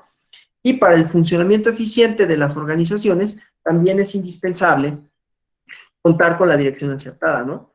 Que haya buenos tomadores de decisiones. Y luego está la parte del control y evaluación de los resultados. A medida que se ejecutan los actos incluidos en la estructura programática, hay que controlar sus resultados. Entonces, en forma periódica, se debe de obtener información relativa a cómo se va cumpliendo las metas del programa de trabajo. Es lo que se hace con la revisión de la cuenta pública, que lo habrán ustedes escuchado, lo habrán oído, habrán leído sobre esto, ¿no? Vamos todavía en esta parte de las etapas. Para hablar del ciclo presupuestario, ¿no? La organización, las etapas del ejercicio de recursos públicos, que como saben, pues el Poder Ejecutivo y Legislativo, la Cámara de Senadores y de Diputados, incluida la Auditoría Superior de la Federación, están involucrados en el proceso legislativo presupuestario, que tiene su fundamento en la fracción séptima del artículo 73 constitucional, ¿no? El Poder Ejecutivo presenta la iniciativa de ley de ingresos de la Federación a la Cámara de Diputados, y la Cámara de Senadores es la Cámara Revisora. Es la Cámara de Diputados el órgano legislativo encargado de la revisión y en su caso de aprobación del presupuesto, y la Auditoría Superior de la Federación está a cargo de verificar si la recaudación, la administración, aplicación y uso de los recursos públicos son acciones llevadas a cabo como lo dicta la ley y el dictamen del presupuesto de egresos de la Federación. Este proceso legislativo se efectúa en el año, ¿no? Cada secretaría tiene 4 meses para calcular el presupuesto que requieran, ¿no?, para el año siguiente y le notifican el monto a la Secretaría de Hacienda y Crédito Público. Este proceso presupuestario se realiza aproximadamente durante 2 años, ¿no? Y está regulado mediante la Ley Federal de Contabilidad Pública, ¿no? Cada Secretaría de Estado, en conjunto con la Secretaría de Hacienda y Crédito Público, tiene 4 meses para calcular su presupuesto. En abril, la Secretaría de Hacienda presenta los criterios generales de política económica para que van a regir el paquete económico para los siguientes años. Es la Secretaría de Hacienda la que publica techos presupuestarios para cada secretaría, ¿no? Y bueno, la Ley de Ingresos de la Federación tiene también su propia mecánica legislativa. Y bueno, ambas cámaras, diputados y senadores, ya más allá de la parte técnica, ¿no?, el presupuesto de egresos de la Federación y la iniciativa de ley de ingresos de la Federación son las iniciativas de reformas que se requieren para la recaudación, para el ejercicio de los recursos públicos, y es lo que se conoce como el paquete económico, ¿no? Ambas cámaras están a cargo de la aprobación, del análisis, de la discusión y la posible modificación, ¿no?, de la iniciativa de ley de ingresos de la Federación. La Cámara de Diputados tiene para analizar y aprobar el documento hasta el 20 de octubre y el Senado tiene como fecha límite 30 de octubre antes del año fiscal, ¿no? Si el Poder Ejecutivo no tiene comentarios. Aquí hay otros temas, ahorita vamos a ver estas cuestiones de fechas, ¿no?, que luego llevan a situaciones bastante curiosas, ¿no? Si el Ejecutivo no tiene comentarios o resoluciones de lo que aprueban las cámaras, se publica la versión final 20 días hábiles después de la aprobación de las resoluciones correspondientes.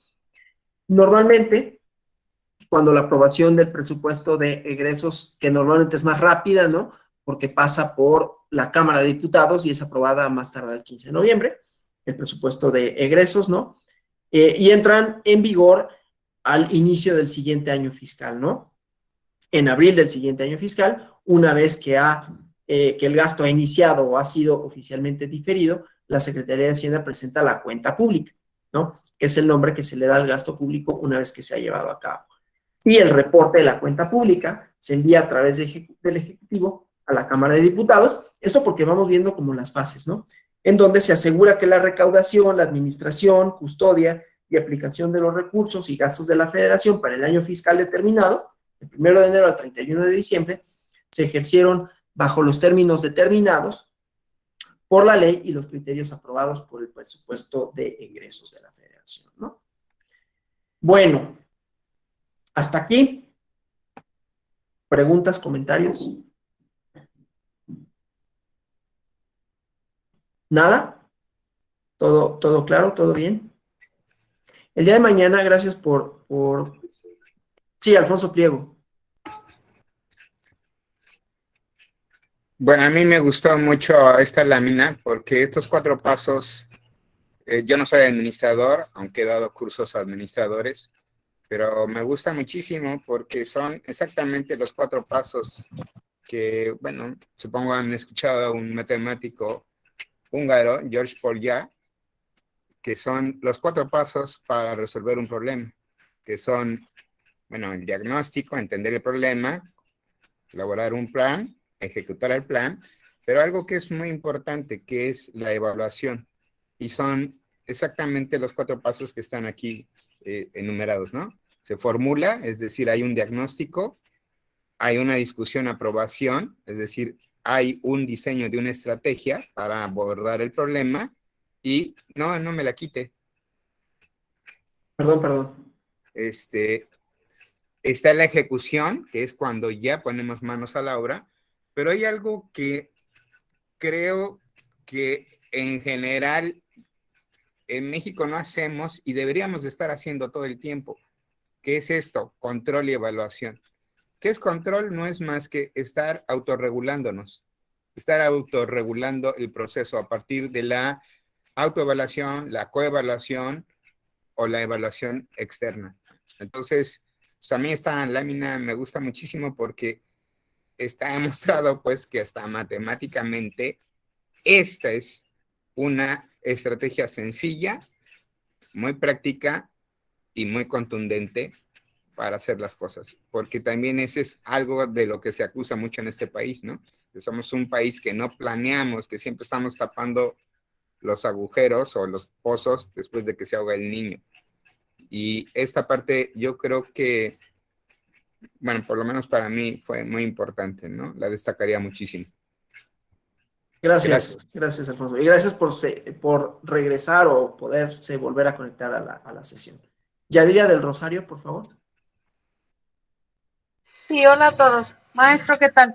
Hola. Bueno, yo tengo por ahí hace un momento comentaba acerca de la literatura que pudiera servirnos Sí. en cuanto a los órdenes de gobierno que normalmente, pues, en los que se involucra precisamente el presupuesto público. Por ahí, bueno, si luego tengo un margen, pues le recuerdo por ahí por correo. Yo creo que es algo sumamente importante y que tiene que ver precisamente con este último punto que nos acaba de replantear nuevamente el compañero. El control y la evaluación de resultados. Normalmente se da por parte digo, y como mencionó el compañero, pues la coevaluación, la autoevaluación, etcétera. Pero, ¿cuáles pudieran ser los mecanismos precisamente para poder intervenir como un ciudadano en cuanto a poder saber las cuentas claras? Obviamente, ahorita pues han estado surgiendo algunas instituciones, como por ejemplo transparencia, en fin, pero la gente, el ciudadano común lo desconocemos. Es decir, no hay una política o no hay un margen de que podamos tener acceso. En algún momento usted tocó esa parte. Uh-huh. Para ser un ciudadano óptimo, digamos, tenemos que estar informados. Uh-huh. Pero sin duda alguna hace falta, y en todas las instituciones lo vemos, se queda toda la información en ciertos niveles y no se aterriza, y ese precisamente es uno de los problemas que enfrentamos. Entonces, la pregunta sería, ¿cómo poder intervenir como ciudadano común, que obviamente mediante información, pero a dónde podríamos tener acceso a ello y de qué manera? Esa sería un poco la pregunta. La idea del presupuesto participativo es esa, que podamos intervenir. Obviamente, su pregunta es, sí, bueno, puedo intervenir, pero ¿a partir de qué información? Y que esa información sea verídica, veraz, contrastable. Y justamente la idea de estos mecanismos de participación ciudadana ponen en el centro, como decía, vimos la definición de democracia deliberativa, ¿no?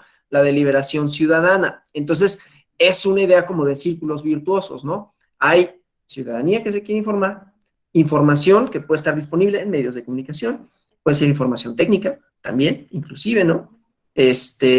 Puede estar en el caso de los gobiernos, fíjense, la idea de los gobiernos abiertos, que lo vamos a ver en el diplomado en el módulo correspondiente. Los gobiernos abiertos implican que estos ponen en sus portales de internet la información con relación a sus recursos, a su instrumentación, a cuáles son, a la ejecución de política pública, ¿no? Esa es la política de datos abiertos.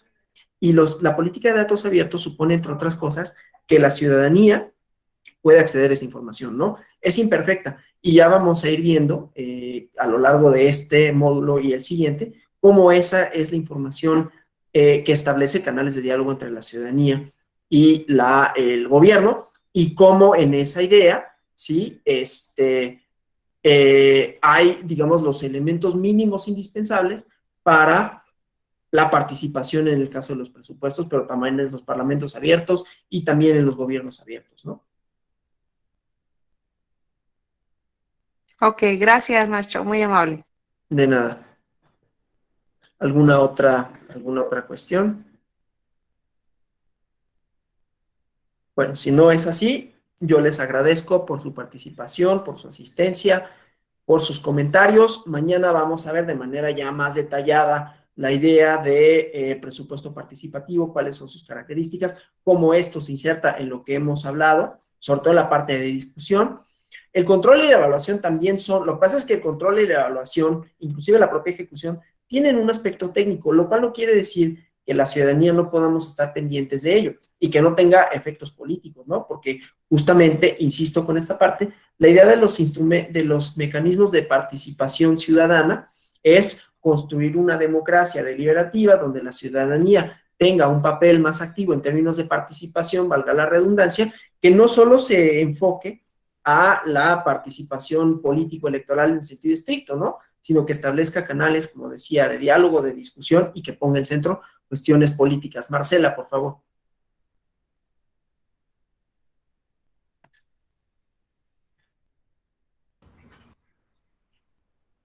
Ay, gracias. Poquito difícil para mí la tecnología, pero la compañera mencionó algo muy importante, cómo acceder a toda esa información. Yo, ciudadana común, no académica ni especialista, lo he intentado, pero ponen tantos candados como que a propósito para que no pueda acceder a esa información que yo estoy pidiendo.